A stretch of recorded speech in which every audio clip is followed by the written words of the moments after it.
Quixote, a novel published in Spain in 1605.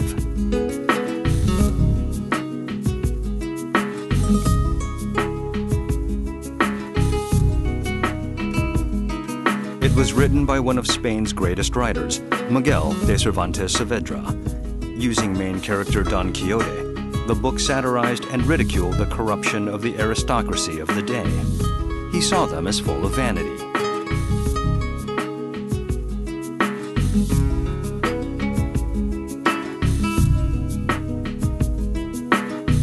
Within this novel, a certain city was mentioned.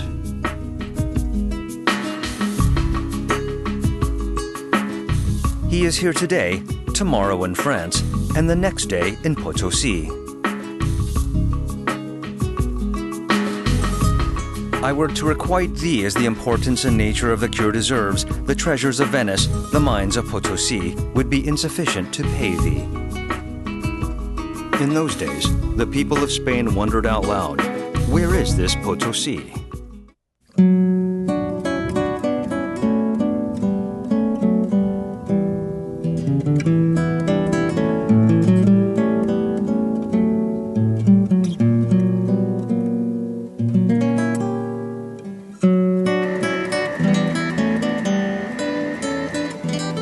This dizzyingly high city is full of Baroque structures, evoking the ambience of medieval Europe.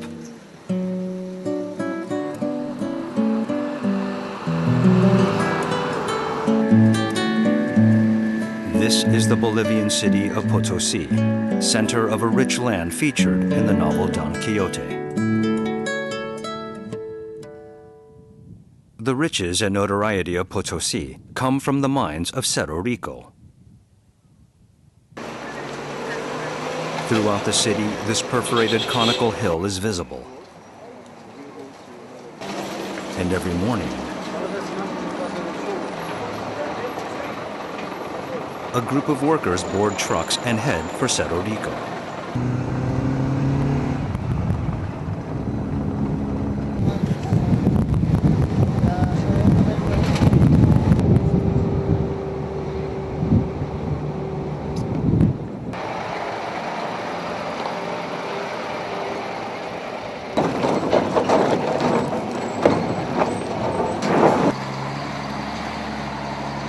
They are packed like sardines into this bumpy vehicle.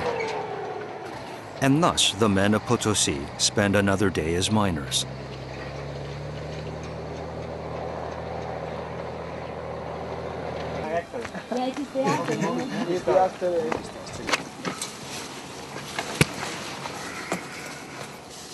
Dionisio, a 42-year-old miner, comes to work with his eldest son.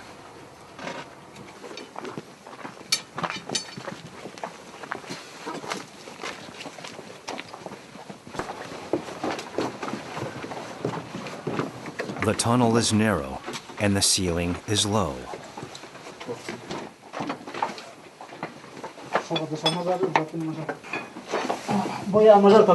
There are difficult places where they are forced to climb.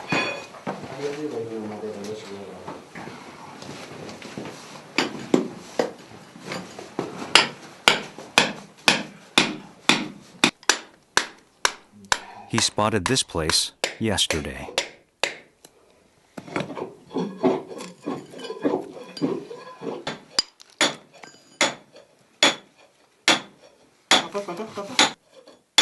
Esto es Singue. Singue con plata complejos. Ahora no se encuentra la plata. Plata no hay en sectores, pero la plata se lo van a acabar los españoles. Just in some areas. Now he carefully drills a hole into the rocks.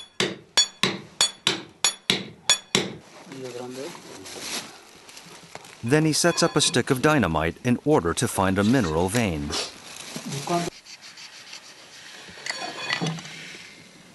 First, a detonator is connected to a fuse.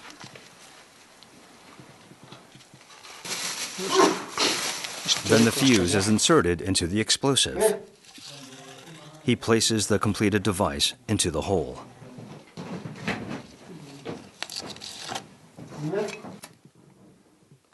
Yeah, tiro! He now has 1 minute until detonation.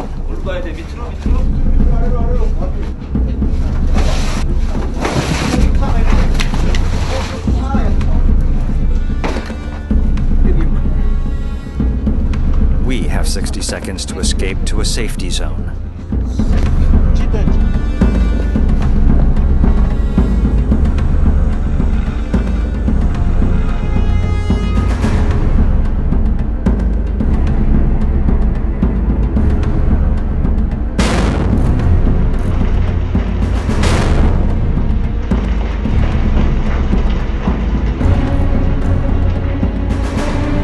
Fortunately, everything went without a hitch. Sí, mis parientes aquí abajo en 1 de abril, en 4 se ha resbalado. Tiras, pues tiras, cáscara de huevo le ha hecho. ¿Qué pasa? Se ha resbalado por al piso, estaba entrando. O sea, debe ser unos 3 metros así nomás también con agua, era resbaloso. Y sabes, nos hemos perforado, él también ha perforado. Y de ahí nosotros le hemos avisado para que chispeen. Tiro nos hemos contraseñado y ya no sale, pues, gritándose se ha muerto, con 6 tiros se ha muerto.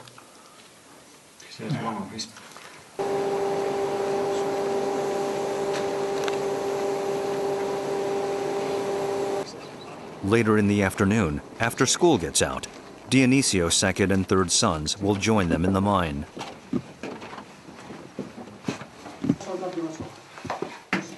The children are used to working here.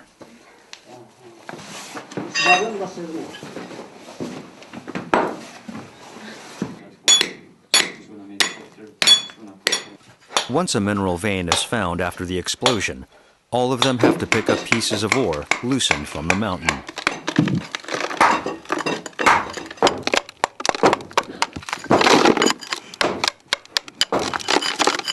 Unos 50 kilos cuesta 20 bolivianos ahora.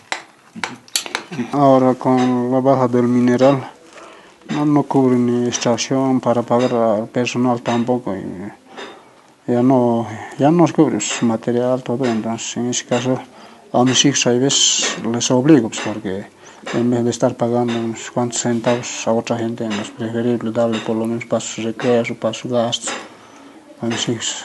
Ya más o menos ya no sale, pues, a otra gente. En la familia nomás ya genera ese que ganamos unos cuantos.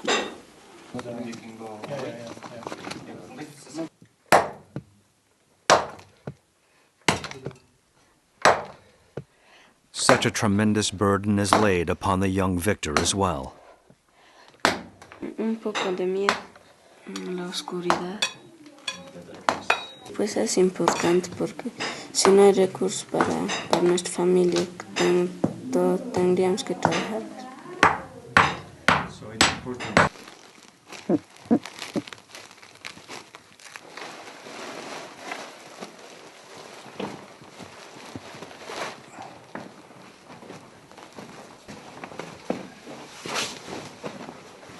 Ore that is collected from picking at the vein must be carried out on their backs.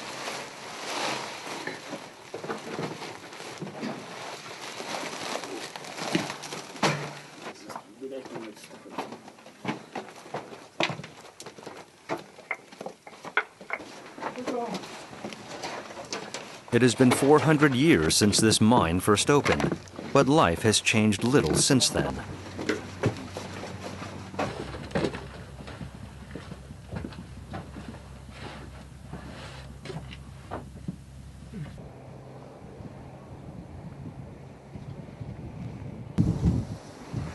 The mines deep within Cerro Rico form the backbone of the Potosí economy.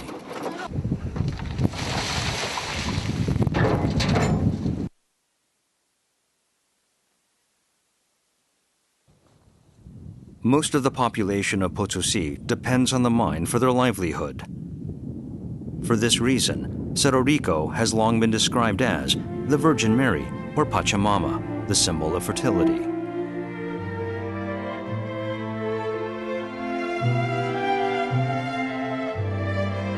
The Cerro Rico Pachamama is on display at the Casa Real de la Moneda.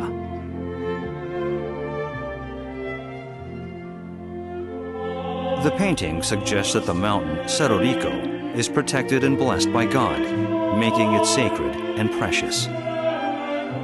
But the Incan people knew the value of the mountain long before the Catholics arrived. Incas people knew that this mountain was really rich, but they considered it a sacred mountain like Pachamama, and before the Spanish came. The Spanish came and they started to exploit. The painting depicts the story of the discovery of Cerro Rico. In the 16th century, a shepherd named Diego Hualpa by chance found a vein of silver. It was very dark and very cold, and he lighted a campfire.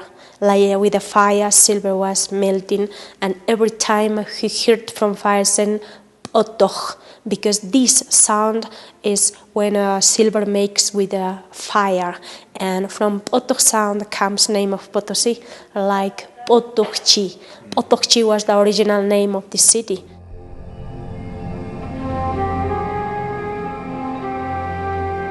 Potosí was the very El Dorado for which the Spanish conquistadors had been searching.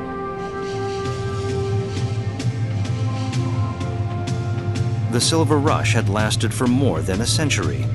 Potosí had 86 churches and more than 50 gambling establishments. It could be called the Las Vegas of the 17th century.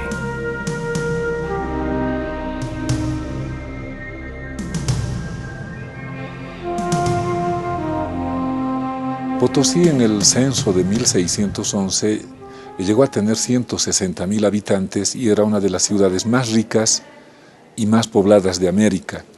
Y la influencia que tuvo la plata que se extraía del Cerro Rico y las monedas acuñadas en su casa de moneda han influido especialmente en la economía del mundo, especialmente en la de Europa.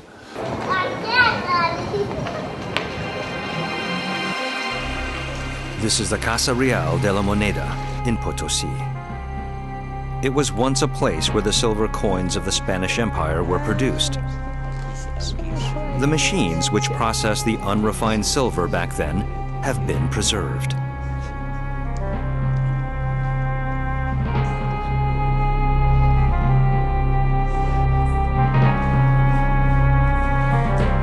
About 3,000 silver coins were minted each day.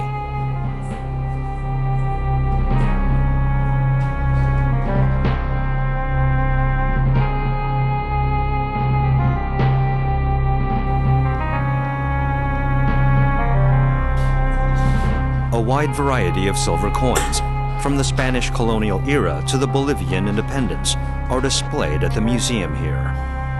Most are made from silver mined in Potosí. Among them, these two coins are particularly notable.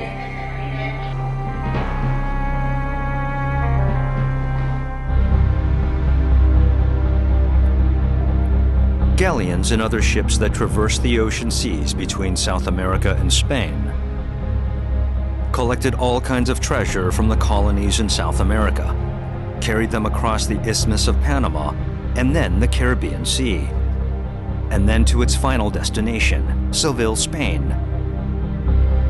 The trip took 6 months. But in 1622, one of them sank off the Florida Keys when it encountered a severe hurricane. These two silver coins were salvaged from the wrecked ship.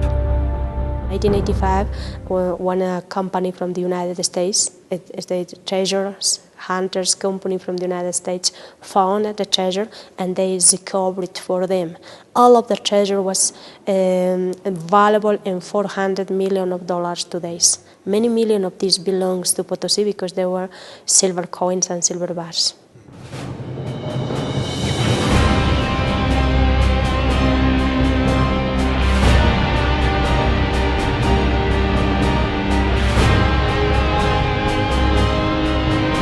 A tremendous amount of silver from Potosí was needed to satisfy the luxurious taste of the Spanish royals and nobility.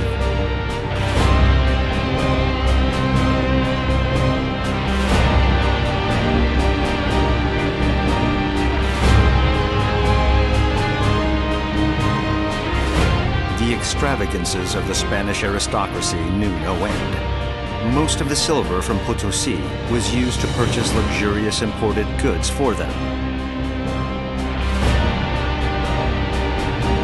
A lot of silver flowed into England, which exported high-quality wool to Spain. Silver was a contributing factor leading to the Industrial Revolution in England. Thanks to mechanization and mass production, a new bourgeois class was created. Modern capitalism was born.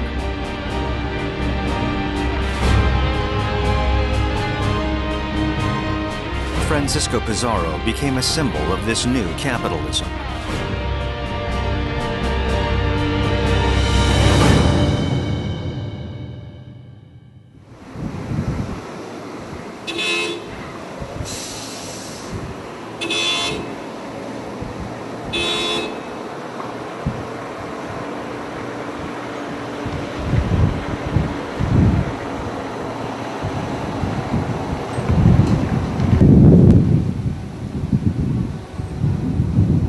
Adjacent to Cerro Rico is a giant gray mound.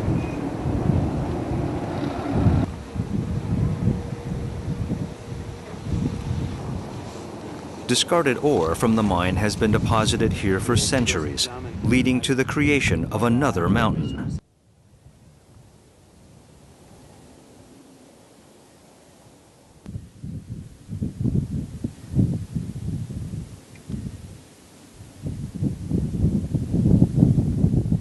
Cerro Rico was once 5,150 meters above sea level, but over the past 4 centuries, it has been whittled down to 4,820 meters, a loss of over 1,000 feet.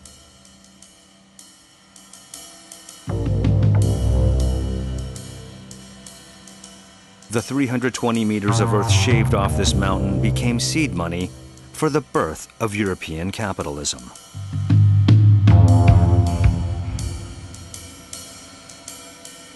And all of it was made possible through the forced labor of the indigenous Indios.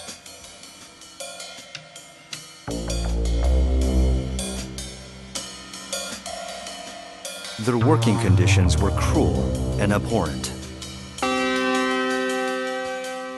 Well, each Indian have to work 36 hours as less time.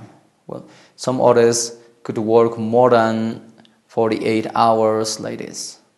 Inside of the mines, Indians didn't have good conditions, didn't have helmets, boots, not safety conditions. Most of the Indians were not miners. They were agricultors, they were artists, they were musicians. But for the Spanish people, they were not interested in these things. They just used Indians inside of the mines.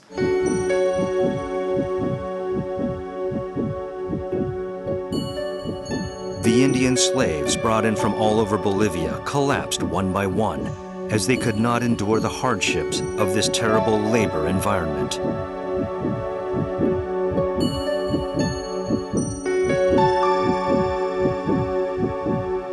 Some of them died within 2 weeks of arriving.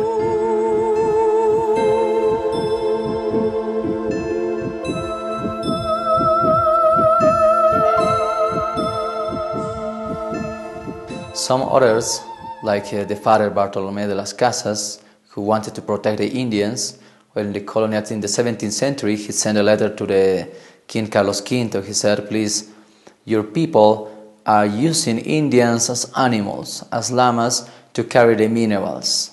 And you cannot use Indians like this, because most of the Indians are dying very soon here in the city. He said, per day, in the city of Potosi, 1,500 of Indians are dying. In all the colonial time, some people said at about 8 million of Indians died. Some writers also said that it was possible to make a bridge since Potosi to Madrid of the bones of Indians who died. Forced labor has since disappeared, but terrible working conditions remain much the same.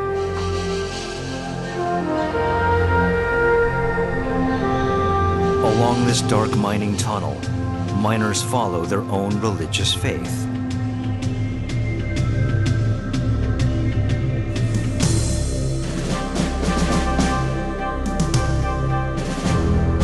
Their guardian deity looks more like a devil. Indeed, the god of the miners appears to be a demon.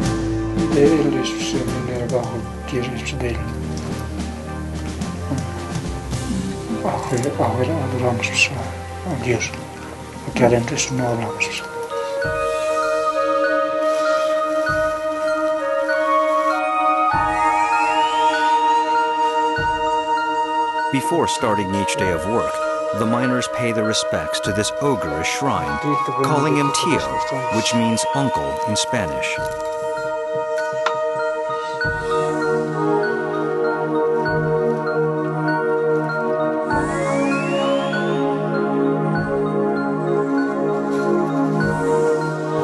Digamos, plata podemos ver en Sistucaza, abrirse a los lados. Por ahí se presenta una bota de plata, una de ley todavía. Noche a la mañana se quita de la pobreza.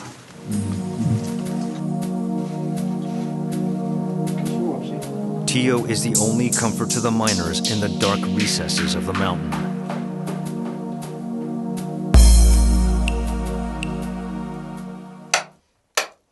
But there is one thing that prayers to Tio cannot answer. Bruno has worked as a miner for 32 years. He's now 57.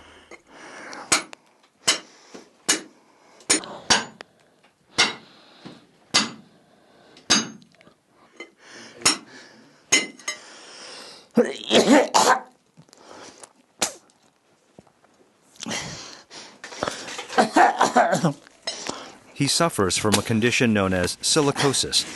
Decades of dust from the mine have piled up inside his lungs.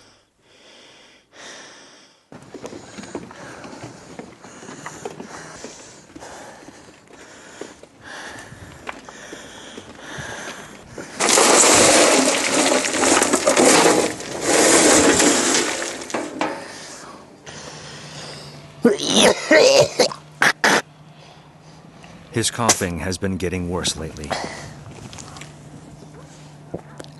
Agitación, no podemos ni trabajar nada. Cualquier rato trabajando, puedes toser, un rato trabajando, no puedes trabajar. Cualquier hora me puede agarrar ese tos. Anytime.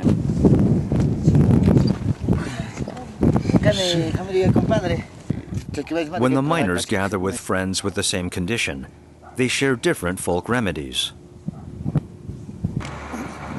Toma sangre de vicuña y matriz de la mujer. Hay que licuar y tomar. Tomar es más lindo que ayuda a los pulmones. Nunca no fui a hospital. Nunca. Y yo me enfermé un año y me sacar mi sangre, 1 litro. Y buscaba curanderos y nunca no me sanar. Para eso con ese trabajo, con ese doctor, ese me ha hecho después casi no hay tanto, hasta sucre van a morir, nomás se van a sucre también. ¿Cuántos se murieron ya? Ya no hay corazón. Mis pulmones se me abren. We asked about the symptoms of silicosis. Esta es una radiografía de una persona que tiene los pulmones sanos. Eso quiere decir que toda esta parte en el lado derecho y toda esta parte en el lado izquierdo tienen que ser completamente negritos. No tiene que haber manchas, no tiene que haber opacidades. Todos estos puntos blancos que están tanto en el campo pulmonar derecho como en el campo pulmonar izquierdo, y además hay un leve crecimiento del corazón. La enfermedad, si él sigue trabajando, va a afectar más al corazón y va a entrar en una insuficiencia respiratoria y cardíaca. Si deja de trabajar, se va a establecer tal como está, pero probablemente de un tiempo pueda descompensarse cardiológicamente y respiratoriamente. para que no avance la enfermedad. Claro, pueden ser inválidos cardiorrespiratorios y después llegar a la muerte. Aunque de poco también tengo que seguir, tengo que trabajar para mantener mi cuerpo, así. Por eso el aire de la mina mismo mantiene el cuerpo. Si no puede ir a la mina, peor me puede enfermar.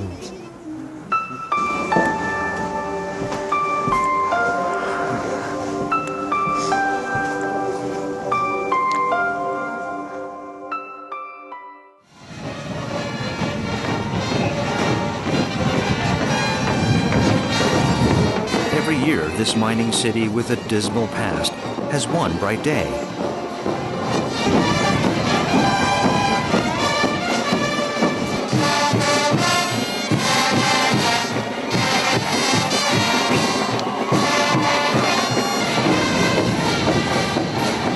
This is the so-called Carnival of the Miners.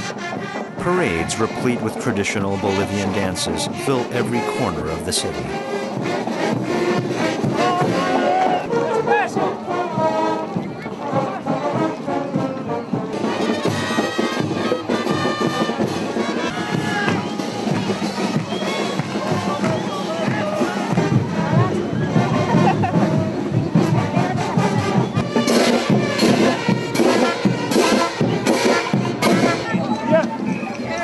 What attracts our attention most is the sight of the little miners.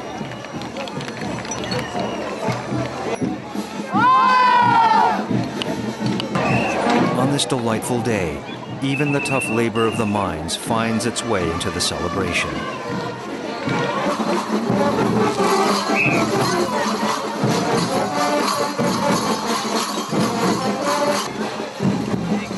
But then, out of the blue, black slaves make an appearance.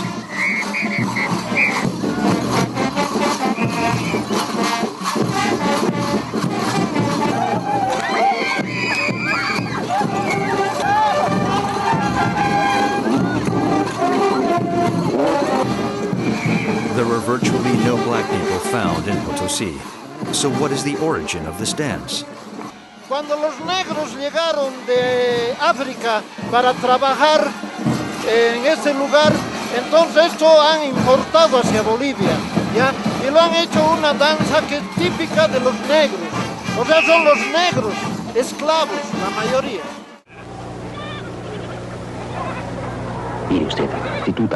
The Africa slave trade was going full force in the 16th century. Since more and more labor was required for the massive mining operations of Potosí, many African slaves were brought into the city. Y esclavos negros importados del África. Viene además. Y aquí estás.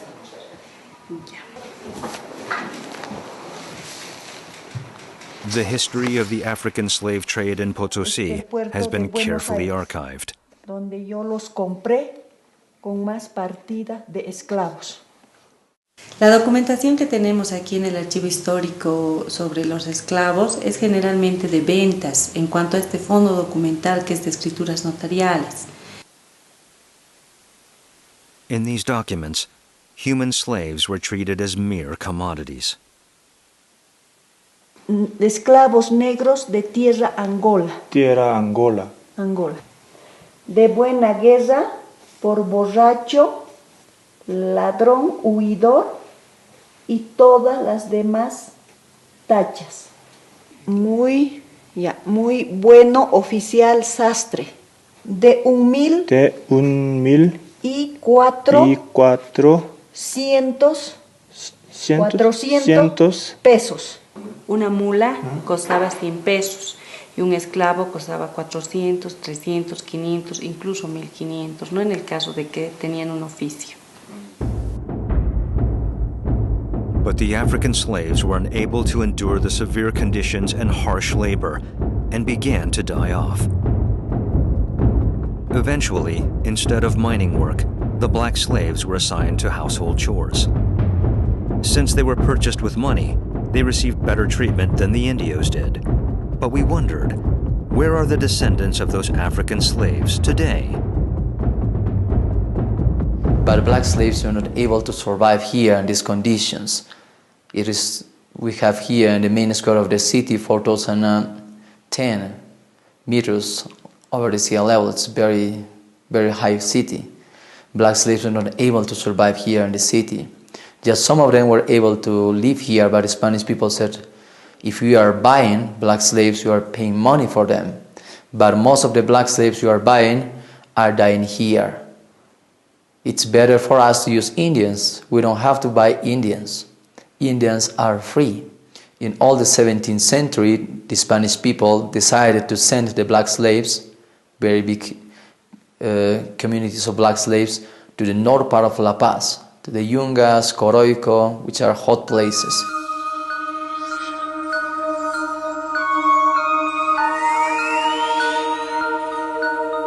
We decided to pay a visit to the Yungas region, where the African slaves were relocated some 4 centuries ago.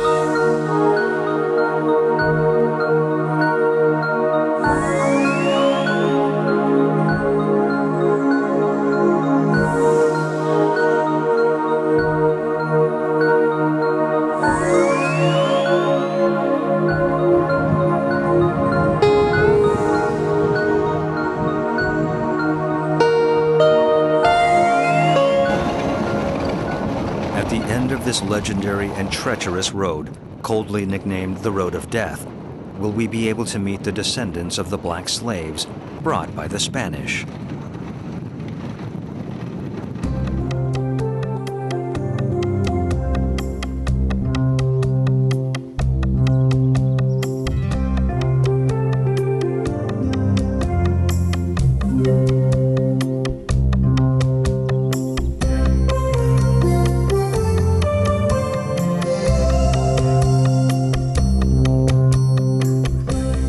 Amidst clouds swirling around deep gorges, we finally found the village of Tocana.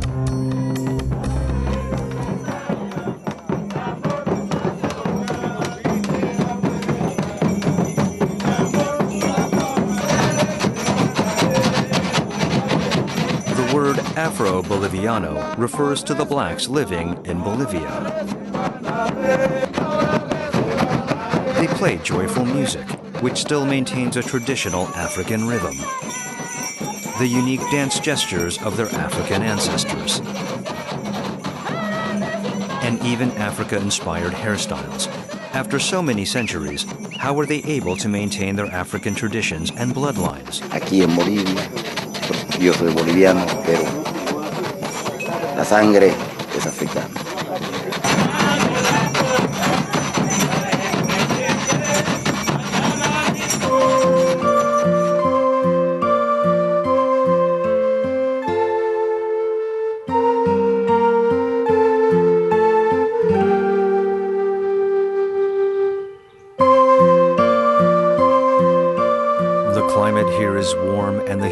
Is high enough for tropical fruits to easily grow.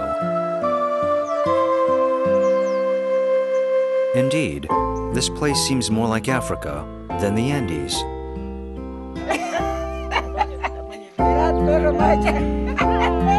The living conditions are similar to those found in many parts of Africa. Even the temperament and pace of life are reminiscent of their ancestral homeland. Perhaps because of this, residents here live long and healthy lives. Más fuerte que está, y es mucho mayor. Mucho mayor, está yendo a trabajar. Mucho mayor de mi mamá, es su hermana mayor, más fuerte está trabajando tranquilo como nosotros.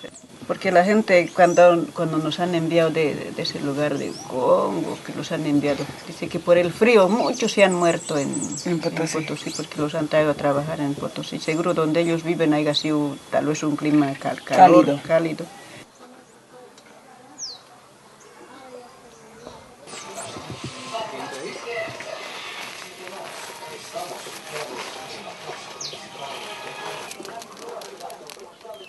They are laying out cocoa leaves to dry. In this isolated valley, the Afro-Bolivianos cultivate cocoa leaves.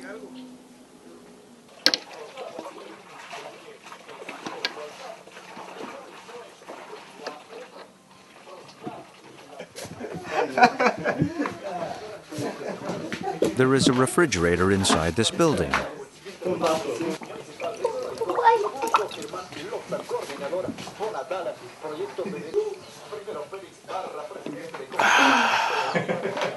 Frío.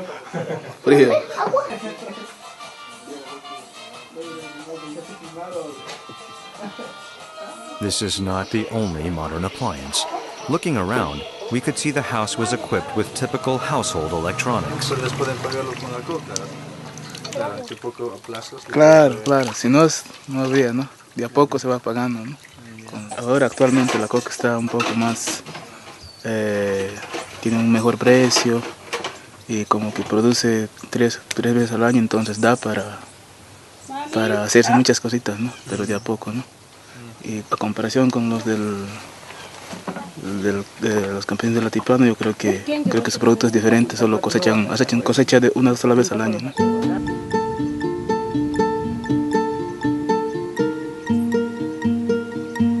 The village is surrounded by terraced cocoa fields.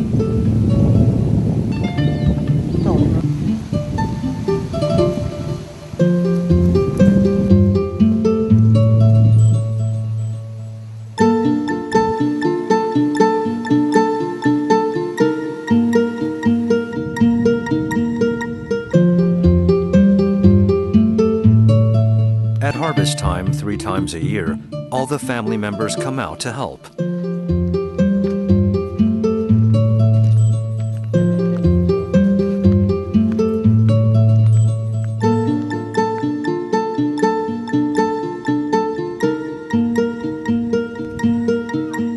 In fact, it was due to the mines in Potosi that the Afro-Bolivianos ended up cultivating cocoa leaves.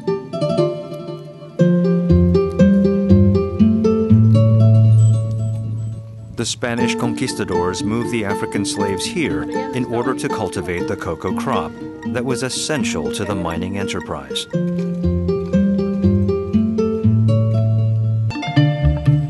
Even just 50 years ago, however, they were virtual slaves. Yo tenía todavía 9 años y me acuerdo perfectamente bien, porque hemos ido al trabajo, pero para cuidar a mis pequeños, donde muy esclavizado y con huasca. Por eso aquellas veces los hemos sacado de aquí, después cuando ya se ha dictado, después del 52, que se ha dictado la libertad, que ya no había patronaje, ya no había esclavos. Lo pondrán en el centro de la plaza Boca In Arriba. 1952, the Aymaras, a native Bolivian people and miners in Potosi, engaged in massive protests against discrimination and unjust policies. Thanks to the Bolivian Revolution, political power was transferred to a new government which finally abolished the long-established slave system.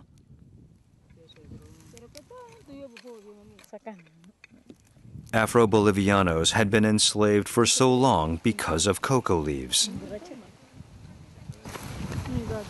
Ironically, they eventually became free and prosperous thanks to those same leaves. Por la coca comemos, hacemos estudiar a nuestros hijos, nos vestimos, es para todo, nos sirve para todo.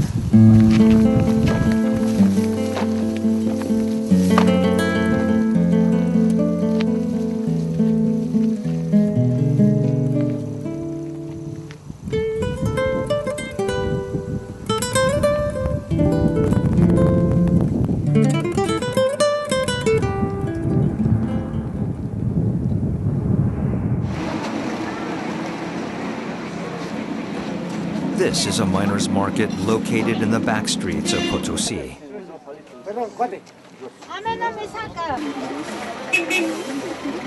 Anything needed for mining is sold here.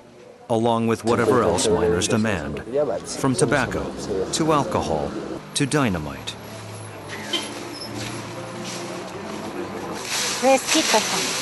There is one more essential item for mining: cocoa leaves.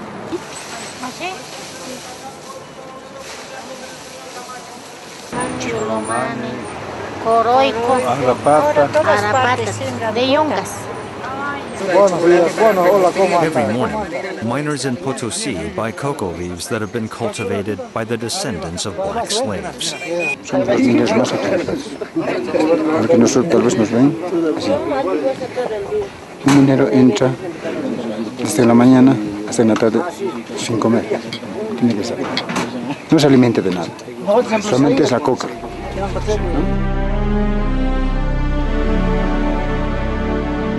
The habit of chewing cocoa leaves is a throwback to what the Spanish conquistadors had taught their forebears.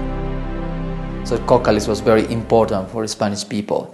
They said it's better for us to give coca leaves to our Indians because with coca leaves, chewing coca leaves, they can work more hours, more days, they can work harder, and it's not necessary for us to give Indians a lot of to drink, a lot of to eat.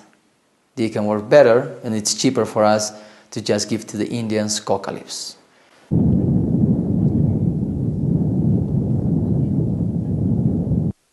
The miners begin another day chewing cocoa leaves. They are literally addicted to them.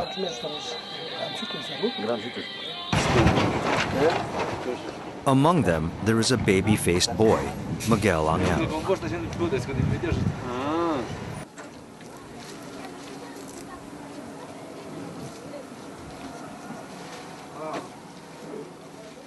¿Tiene lámpara ahí? It's been just 3 months since he began learning the mining trade, working among older miners about his father's age. He will get an official miner's license in about 3 years. Angel had his own dream. Estudiar ingeniería en sistemas.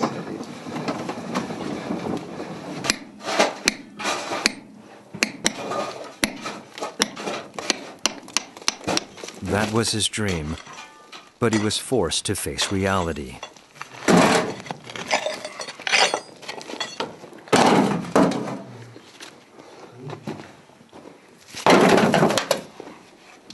Since he's still a novice, his job is to remove the small rocks that result from the dynamite explosions.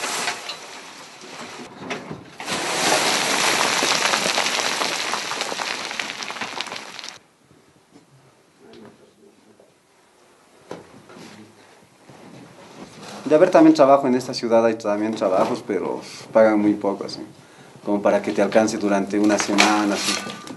Al menos aquí trabajando puedes ganar 10 pesos más, los cuales esos 10 pesos más te sirven de harto.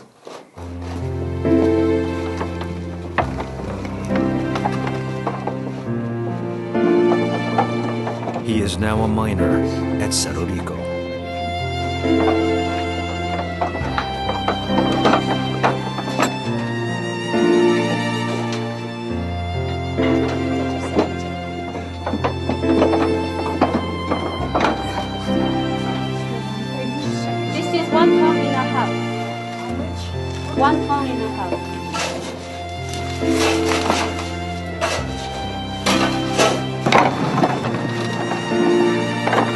But the burden of reality is even heavier than that. Mucho.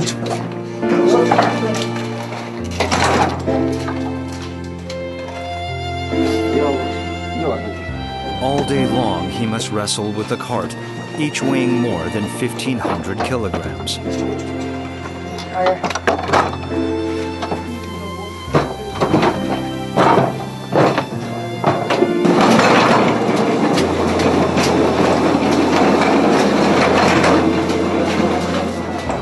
We wonder if he can imagine anything else in his future besides this.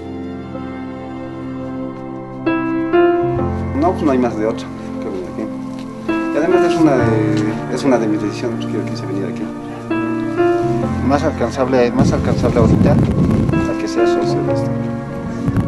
Con el mucho tiempo que estaba trabajando aquí, en esta mina tengo opciones a salir a Somocia, que me den una parte de la trabajar con mis propios laboradores. Me siento más con las ganas de querer seguir esforzándome para ser como ellos. The dreams of El Dorado which swept up the city of Potosi so long ago no longer exist. Like so many others, this young miner is walking deep into a reality dealt by past greed and cruelty.